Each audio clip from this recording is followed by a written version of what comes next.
cargar la cruz. ¿Cierto? Pues sí, igual, o sea, un estilo de vida en cuestión de que tratar de ser como él. Tratar de ser como. También pienso que es como ir muriendo a lo tuyo, a tus deseos, a tus preferencias, ir a Dios. ¿De qué? Siguiendo el perfecto, siendo imperfectos. Sí. Yo creo que todas las respuestas están correctas y yo creo que si me hubieran dicho algo más también estuviera correcto porque yo creo que es lo que hacemos, lo que de verdad nos interesa, que es seguir a Cristo, entonces lo ponemos en práctica, porque si no, no entendiéramos o no podríamos decir cuál es el significado de vivir para Dios. Entonces, muy bien. Y me gustaría que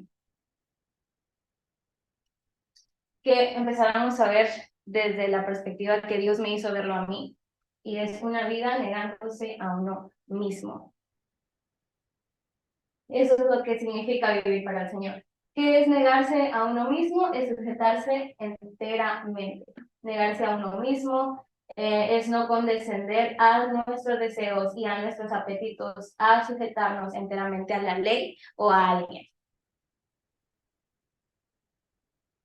Negarse a uno mismo, y vamos a ver diferentes maneras de negar. Negar, dejar de reconocer algo que no es verdad o que no es alguien, no es lo que alguien cree o afirma, y negarse a algo es no acceder a hacer algo.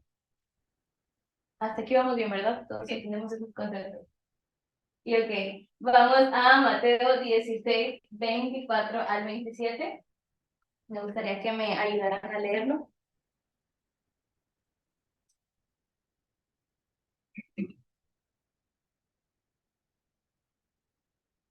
¿Alguien quiere leerlo?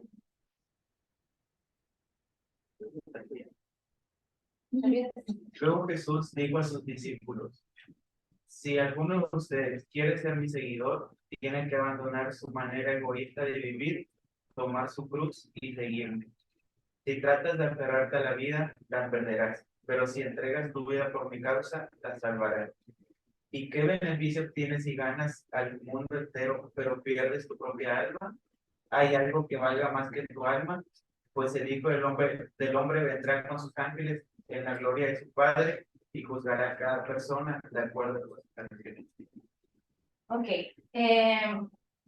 Entonces Jesús dijo a sus discípulos: ¿alguno quiere venir en pos de mí?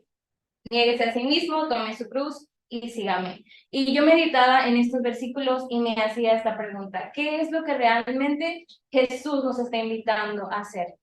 Porque yo tenía una idea equivocada, a lo mejor por ciertas predicaciones o porque no había prestado tanta atención a estos versículos, y era como, yo tengo que hacerme sufrir.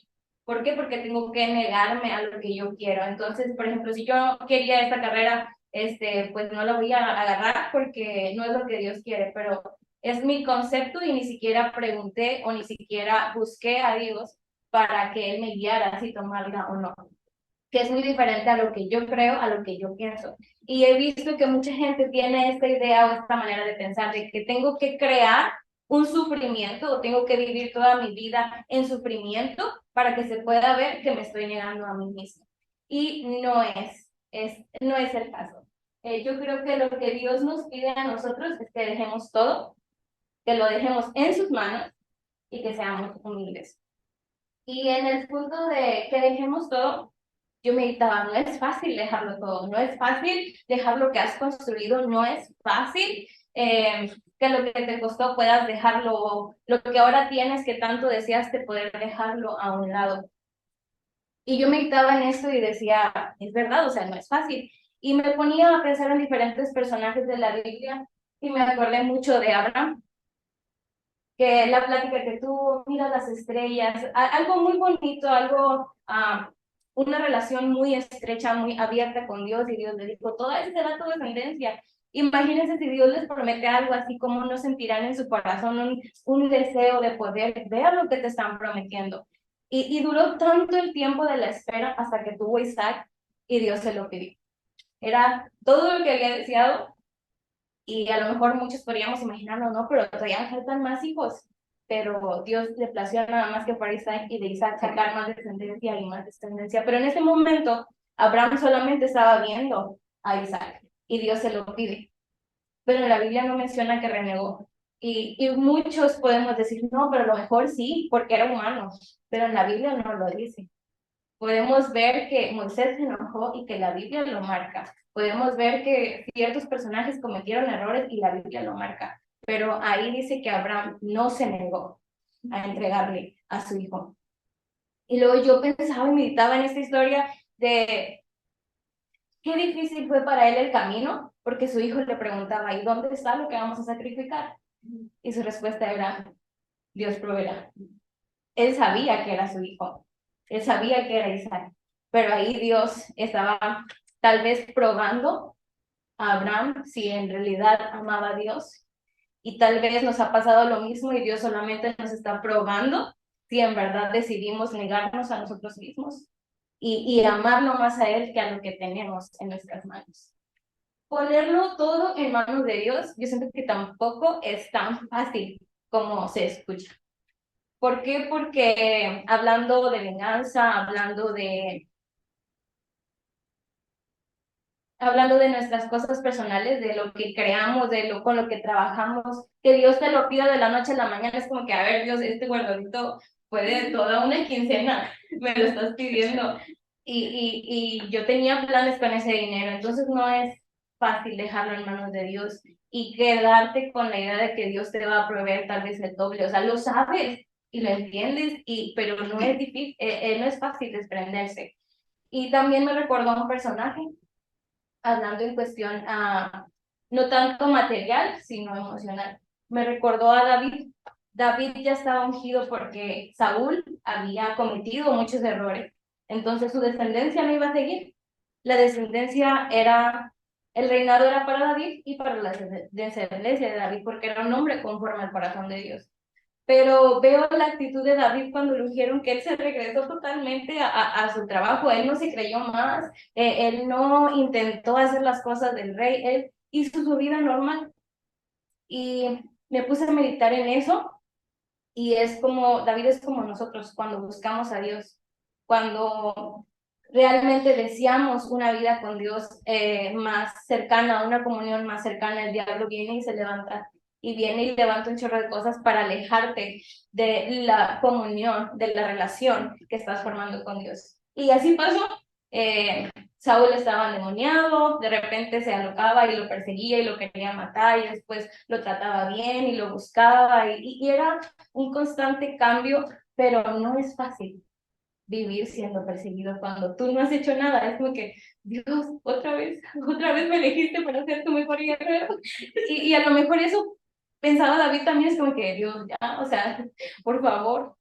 Y hubo un momento en el que David tuvo la oportunidad de deshacerse de su persecución y de tomar rápido lo que Dios ya le había prometido, que era el reinado, porque estuvo cerquísima de él en la cueva y pudo haber clavado la espada en Saúl y haber acabado con él. Pero él dijo, no, que me libre Dios de hacer tal cosa con el ungido. A pesar de que Saúl ya había pecado, a pesar de que Saúl ya estaba destituido del reino y de los planes que Dios tenía, David hizo eso, o sea, puso la venganza y la justicia en manos de Dios. Y yo me pongo a pensar, no es fácil porque estaba siendo perseguido, estaba corriendo peligro de muerte, porque su mejor amigo incluso era el hijo del que lo perseguía. Y también muchas veces visitó el reino porque Saúl lo pedía, o sea, corría peligro y él podía muy bien haber acabado con la vida de Saúl y haber tomado el trono, pero él no se apresuró y dejó todo en manos de Dios. Y esto me llevó a los deseos de la carne. En Gálatas 5, 16 al 21, y me gustaría que me ayudaran a leerlo, porque son bastantes versículos. Y yo puse esta imagen porque los deseos de la carne es contra el espíritu y del espíritu y del espíritu es contra la carne y estos se oponen entre sí para que no hagáis lo que quisierais. Pero si sois guiados por el espíritu, no estáis bajo la ley. Y bueno, todo lo que acabo de hablar, incluso de los personajes, se tratan de deseos de nosotros como personas, porque somos seres humanos y somos, por naturaleza, deseamos y somos egoístas y queremos para nosotros y queremos ser primero nosotros. Y viene abarcando todo esto de deseos de la carne y de actitudes que tomo en cuanto se presentan las oportunidades o en cuanto yo deseo cosas. Y a veces reflejamos frutos del espíritu o a veces reflejamos deseos de la carne. Entonces, me gustaría, si alguien tiene el versículo 19. Sí. Versículo 19, ¿no? Sí. Gálatas. Bueno, pues si quieres empezar desde el 16. No, bueno, no Está sé. bien, desde el 16. Sí, ok. Dice, digo pues, andad en el espíritu y no satisfazcáis los deseos de la carne, porque el deseo de la carne es contra el espíritu y el del espíritu es contra la carne. Y si estos se oponen entre sí para que no lo hagáis lo que queréis. Pero si sois guiados por el espíritu, no estás bajo la ley. Y manifiestas son las obras de la carne, que son el adulterio, fornicación, inmundicia, lascivia, idolatría, hechicerías, enemistades, pleitos, celos, iras, contiendas, disensiones, herejías, envidias, homicidios, borracheras, orgías y cosas semejantes a estas, acerca de las cuales os amonesto, como ya os he dicho antes, que los que practican tales cosas no heredarán el reino de Dios. Así es. Y muchas veces yo en mi cabeza pensé que lo único que estaba mal, lo único que era pecado era ir en contra de los 10 mandamientos. No matarás, no robarás, no esto, no lo otro. Pero los deseos de la carne también son pecado y van en contra del espíritu. Y son deseos de la carne, o sea, son deseos que tenemos constantemente. Y bueno, vamos a ver un poquito las definiciones de deseo y los sinónimos. Movimiento afectivo hacia algo que se apetece. Aspiración, ansia, afán, anhelo, pretensión, capricho, ambición, intereses y muchos otros más. Y también están... Lo va a hacer más grande. Bueno, esa es la definición de deseo. También están los deseos naturales necesarios, o sea, los que sí necesitamos, que son los que alivian el dolor y que se identifican como las necesidades que ocupamos, por ejemplo, el comer si tenemos hambre, el beber agua si tenemos sed, el dormir bien. Esos son los deseos naturales necesarios.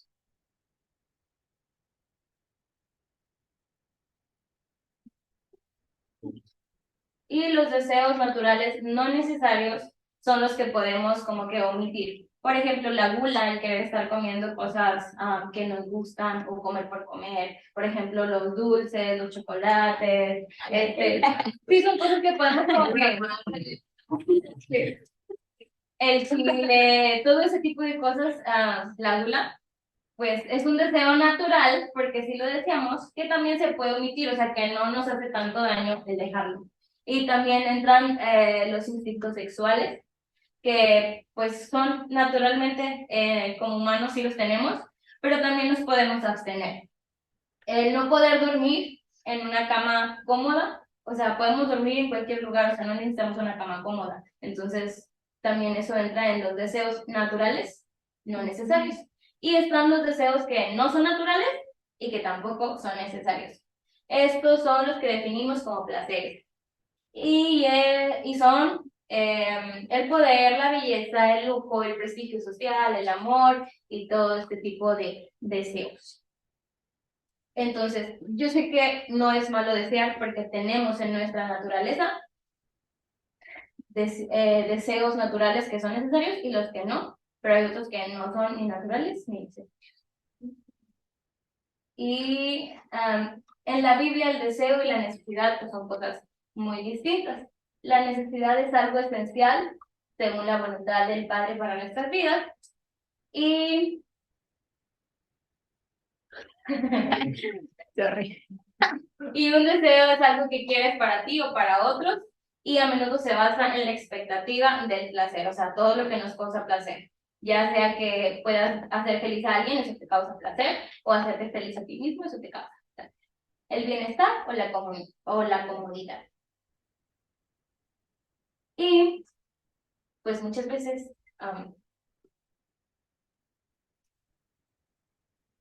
esto entra en cuanto, pues decíamos todo el tiempo, pero nuestra actitud no es la correcta.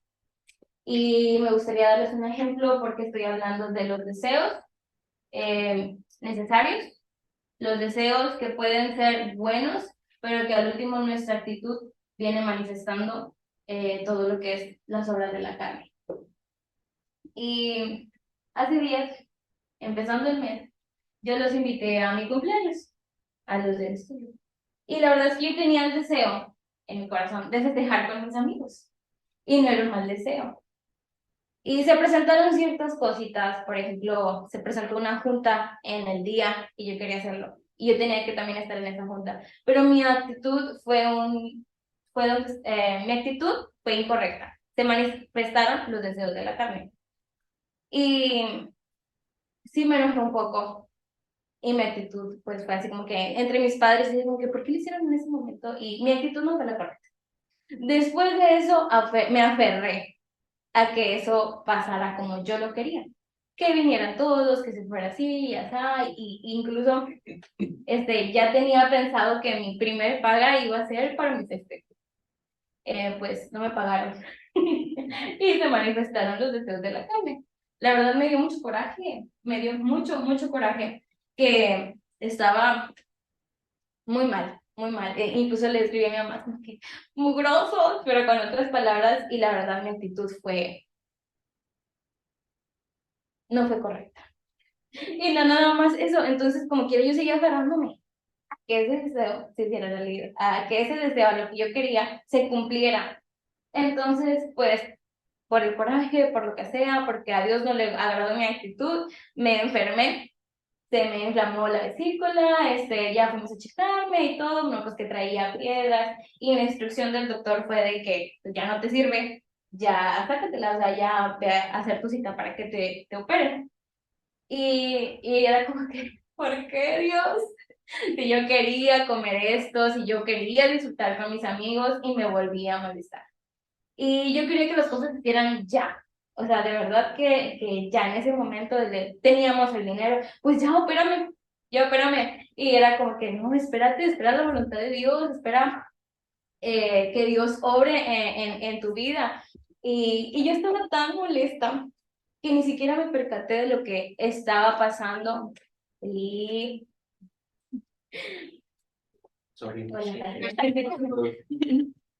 y ni siquiera me percaté de lo que estaba pasando. Mi abuelo estaba muy enfermo, fui egoísta, incluso hasta con los sentimientos de mi familia, de mi papá, y mi actitud estaba totalmente equivocada, errónea.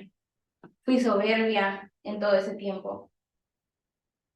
Y todavía no había estudiado la clase, y cuando estudié la clase, o sea, sentí así como que, ay Dios, ¿por qué tienes que hablarme así de fuerte? Y pues mi abuelo falleció también días antes de mi cumpleaños, y yo seguía con ganas de festejar mi cumpleaños. Pero fue ahí mi cambio de actitud, donde me di cuenta que los deseos de la carne se estaban haciendo demasiado presentes y que mi actitud era de ira, de contienda, de chisme, porque me pasé hablando cosas que no eran correctas y tuve una mala actitud. Entonces, de un deseo bueno, de un deseo que pudo que a Dios le agradara y que no fuera tan como, "Ay, qué pecadora es", empecé a actuar mal y sí fui manchando mi corazón de pecado. Y es que muchas veces nuestros deseos nos llevan a querer que las cosas se hagan a mi manera, a mi momento, porque para mí va a ser especial. y no buscamos la voluntad de Dios y no preguntamos si es lo que Dios desea para nosotros. Y este es un pequeño ejemplo porque pues hay un chorro, yo creo. Y se basa mucho también en carreras, se basa mucho en trabajos, se basa mucho en relaciones, incluso de noviazgo o de amistad, el querer hacer las cosas a mi manera y no a la manera de Dios. Siendo cristianos, entonces eso quiere decir que no nos estamos negando a nosotros mismos. Pero qué distinto sería si nosotros, en vez de reflejar los deseos de la carne, reflejáramos los frutos del Espíritu. Y me gustaría que alguien me ayudara a leer Gálatas 5, 22 y 23.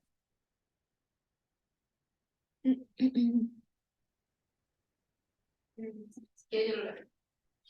En cambio, el fruto del Espíritu es amor, alegría, paz, paciencia, amabilidad, bondad, fidelidad, humildad y dominio propio. No hay ley que condene estas cosas. Que es todo lo contrario a lo que habíamos visto en los deseos de la carne. El gozo, el amor. Y cuando yo cambié mi actitud y mi mentalidad, cuando Dios confrontó mi vida, yo le dije, ¿sabes qué? Ya, no espero nada ese día. No, si quieres no hagas nada, o sea, entiendo el proceso, entiendo que me equivoqué, sé que lo regué, que mi actitud no fue la correcta y pedí perdón, incluso a mi papá le pedí perdón y pedí perdón a mi familia porque me aferré a algo y le pedí perdón a Dios. Y entendí que cuando tú dejas todo en manos de Dios, cuando tú dejas lo que deseabas en manos de Dios, las cosas cambian. Y la verdad es que disfruté mucho de ese día, incluso hasta las felicitaciones, la verdad las sentí como que algo tan cálido en mi vida y era como que años anteriores no había podido ni siquiera disfrutar una publicación porque en mi cabeza pensaba erróneamente en cuanto a un cumpleaños. Y yo creo que depende mucho de la actitud que tomemos y la invitación que Dios nos hace a negarnos a nosotros mismos no es crear un sufrimiento toda la vida, sino es que cambiemos nuestra actitud y esos sufrimientos dejar que Dios nos ayude a sobrellevarlos. Eso es el niégate a ti mismo y sígueme.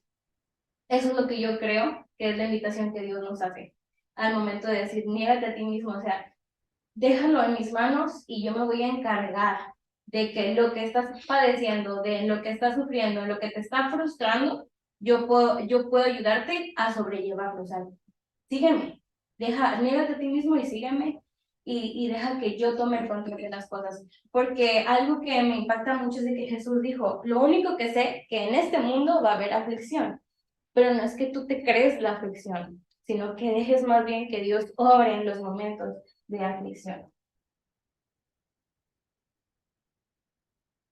Y bueno, tomar la cruz. Yo creo que Dios nos hace una invitación a un cambio de actitud, que era lo que les decía. Un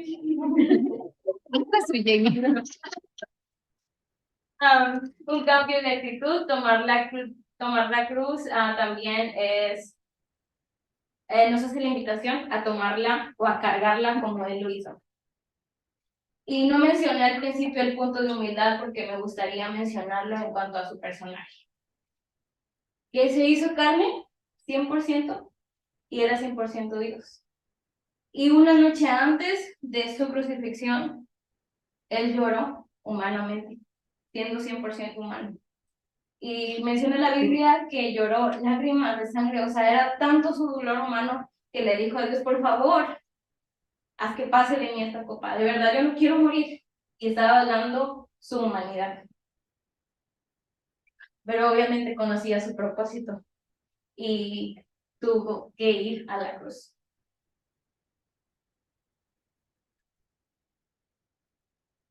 Y podemos ver en la Biblia que Él cargó la cruz pesada, caminó demasiado, lo golpearon, y era 100% Dios, o sea, Él podía cambiar eso, o sea, Él podía sanar sus heridas en ese momento, Él podía hacerse mucho más fuerte porque Él tenía poder de hacerlo, Él podía herir a los demás aún más de lo que a Él lo estaban hiriendo, pero no fue así. Esa no fue su actitud fue de humildad, de humillación. Y yo creo que también tomar la cruz es vernos no tanto en dolor como él, pero sí tomar su actitud, porque él no quería hacer eso, él no quería morir en la cruz. Vemos una noche anterior que estaba diciendo, pasa de mí esta copa, y cosas que a veces no queremos hacer, pero tenemos que hacerlas. Y no lo hizo de una mala forma, él amó en todo ese proceso de camino a una humanidad, a nosotros, a ellos que lo estaban injuriando. Él amó hasta el final. Él perdonó, incluso sus palabras fueron, Señor, perdónalos porque no saben lo que hacen. ¿Y cuántas veces nos ha costado a nosotros perdonar? Perdonar cosas que sí nos duelen, pero que ya después decimos, ay, era tan simple haber perdonado a esa persona. O tal vez ni siquiera era para sentirnos mal, pero nos lastimó la persona actuó solamente y nos hirió. ¿Y cuántas veces no hemos batallado para perdonar y nos hemos negado a hacerlo? Porque incluso Dios nos dice, perdona, perdona. Y es como que no, pero ¿por qué? Si a mí me dolió. Y Jesús no tenía esa actitud cargándome cruz. Dijo, Señor, perdónalos porque no saben lo que hacen. También tuvo que dejarlo todo, tuvo que dejar a su madre. Yo creo que Jesús amaba a su madre. Si amaba a una humanidad, ¿cómo no iba a amar a su madre? Y tuvo que dejarla. Tuvo que sentir soledad. Elí, Elí, lama sabactani. O sea, porque, Dios mío, ¿por qué me has desamparado? No solamente sentía la soledad porque Dios se había volteado, sino porque los cercanos a él habían huido, lo habían traicionado y solamente uno se había quedado. Y yo creo que esa es la invitación que Dios nos hace cuando dice, toma la cruz, o sea, no que lleves una carga pesada, sino más bien toma la actitud que yo tomé en ese momento. Y dice la Biblia que entregó su espíritu, entregó pues todo de él. Y yo creo que esa es la invitación que Dios nos hace. Y me gustaría que todos me acompañaran a Filipenses 2.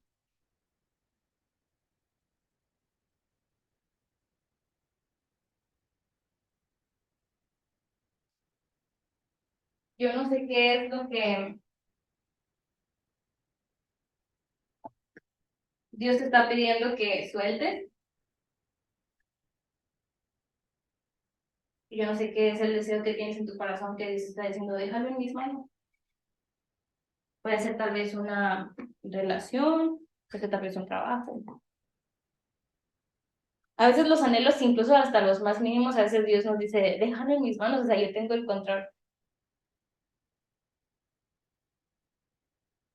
Y bueno, dice así. Por tanto, si hay alguna consolación en Cristo, si algún consuelo de amor, si alguna comunión del Espíritu, si algún afecto entrañable, si alguna misericordia, completad mi gozo sintiendo lo mismo, teniendo el mismo amor, unánimes, sintiendo una misma cosa. Nada hagáis por contienda o por vanagloria, antes bien con humildad, estimando cada uno a los demás como superiores a él mismo, no mirando cada uno por lo suyo propio, sino cada cual también por lo de los otros. Haya pues en vosotros este sentir que hubo también en Cristo Jesús, el cual siendo en forma de Dios, no estimó el ser igual a Dios como cosa que aferrarse, sino que se despojó a sí mismo, tomando forma de siervo, hecho semejante a los hombres, y estando en la condición de hombre, se humilló a sí mismo, haciéndose obediente hasta la muerte y muerte de cruz. Por lo cual, Dios también le exaltó hasta lo sumo y le dio un nombre que es sobre todo nombre, para que en el nombre de Jesús se doble toda rodilla de los que están en los cielos y en la tierra y debajo de la tierra, y toda lengua confiese que Jesucristo es el Señor, para gloria de Dios Padre. Por tanto, amados míos, como siempre habéis obedecido, no como en mi presencia solamente, sino mucho más ahora en mi ausencia, ocupaos en vuestra salvación con temor y temblor, porque Dios es el que en vosotros produce así el querer como el hacer por su buena voluntad. Hacer todo sin murmuraciones y contiendas, para que seáis irreprensibles y sencillos, hijos de Dios, sin mancha, en medio de una generación maligna y perversa, en medio de la cual resplandecéis como luminares en el mundo. Asidos de la palabra de vida, para que en el día de Cristo yo pueda gloriarme, que no he corrido en vano, ni en vano he trabajado. Y que aunque sea derramado en libación sobre el sacrificio y servicio de vuestra fe, me gozo y regocijo con todos vosotros, y asimismo gozados y regocijados también vosotros conmigo. Una invitación a vivir para el Señor, sin murmuraciones, sin ira, sin contiendas, así como Jesús lo hizo. Una invitación a vivir para Dios de la manera correcta, negándonos a nosotros mismos, pero no vivir una vida en sufrimiento, sino más bien dejando que el sufrimiento, que la aflicción, que la agonía, que la frustración la podamos sobrellevar con la mano y con la ayuda de Dios. Y también impactando a los demás para que ellos también puedan vivir para Dios. Así. Y eso es todo.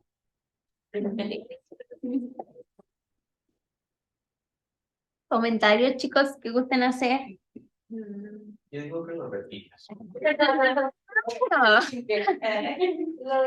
También una historia que me gusta mucho de un personaje que se negó a sí mismo. Yo creo que a lo mejor tú también pudiendo sacar provecho a las situaciones en las que estaba era José. José era joven. José fue mano derecha de alguien muy importante. Su esposa la esposa de esa persona importante se le acercó y lo quiso seducir, y él, o sea, me sorprende porque a pesar de como que de la, a lo mejor no tan buena vida que había llevado, pues sus hermanos lo vendieron, o sea, pobrecito, le fue mal, o sea, a lo mejor no tenía a lo mejor como por qué serle fiel a Dios con la vida que había llevado, y él aún así se negó a sí mismo, se negó a ese deseo. Nos suponemos, pues por lo mismo que decía Jamie, o sea, que somos humanos, que a lo mejor sí, a lo mejor él quería y a lo mejor él también deseaba a esa mujer, pero pues él decidió negar a sus deseos carnales por serle fiel a Dios. Y sí, me gusta mucho la historia. Yo creo que también se negó a la venganza, porque yo sentí que sí se quería vengar, pero Dios lo confrontó y pues no se vengó. La vez pasada estábamos hablando de algo, o Jaciel dijo un dato bien interesante, que yo no sabía, o sea, no me había puesto a pensar en eso, que era que cuando se dieron cuenta, la segunda vez, ¿verdad? Fue la segunda vez que traían, porque le habían robado y todo, que pidió a su hermano Benjamín, y no, que no sé qué, o sea, como que los estaba tratando de retener más tiempo y de hacerles cosas malas, y era de, wow, es verdad, yo nunca me había puesto a pensar en eso, pero sí, me gustó mucho la última parte que leímos, Jamie, pero quisiera repetir, que dice en los últimos versículos, haced a todos sin murmuraciones y contiendas para que seáis irreprensibles y sencillos. O sea, ahí sencillo nos habla de incluso humildad, un chorro de humildad. Hijos de Dios sin mancha en medio de una generación maligna y perversa. Y eso también me recuerda a Lot, o sea, como a pesar de que él era uno, o sea, y sus hijas, o sea, porque si nos vamos de, oh, no, su familia, no, mentira, o sea, su esposa fue la que quería seguir estando ahí y buscando sus deseos, buscando, queriendo estar ahí, y luego vemos más adelante, capítulos más adelante, en donde las hijas de Lot hacen algo perverso con sus deseos por hacer, tratando de ella verlo bien, o ellas viéndolo bien, pero en sí, ¿no? Dice, en medio de la cual resplandecéis como luminares en el mundo, y qué increíble es eso, y dice, asidos de la palabra de vida, para que el día de Cristo yo pueda gloriarme, y el día de hoy precisamente estamos estudiando la palabra de vida, porque es lo que necesitamos resplandecer en medio de una generación maligna y perversa. Entonces creo que es bien difícil quitarte, o sea, porque somos hechos de imagen y semejanza de Dios y tenemos deseos y queremos, porque creemos lo que Dios nos dice, pero a veces esos mismos deseos que nosotros queremos hacen que nuestra relación con Dios se estropee o no vaya a otra dimensión. Y es ahí cuando Dios nos pide que rendamos cuentas a Él. Entonces sí, creo que es algo increíble. No sé si alguien tenga algo más que decir. Así que estuve todo bien atento. Ese es su banquete. Sí, Así alguien quiere. amigos en el Zoom. Ya dejaré de grabar. Adiós.